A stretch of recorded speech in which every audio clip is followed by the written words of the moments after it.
ডিসেম্বরে নির্বাচন না দিলে বিএনপির সৈনিকেরা প্রতিটি গ্রাম ও শহর শাহবাগ করে ফেলবে বলে মন্তব্য করেছেন বিএনপির চেয়ারপারসনের উপদেষ্টা ব্যারিস্টার এএম মাহবুব উদ্দিন খোকন।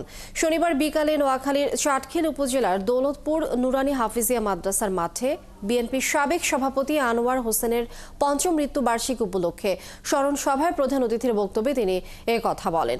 এই সময় তিনি আরও বলেন, দেশ চলে আইন অনুসারে। যেখানে দেশের আদালত ইশরাক হোসেনকে মেয়র হিসেবে শপথ নেওয়ার আদেশ দিয়েছে, সেখানে বর্তমান সরকার স্থানীয় সরকার উপদেষ্টা এবং এনসিপির প্রধান বাধা হয়ে দাঁড়িয়েছে বলেও জানান তিনি।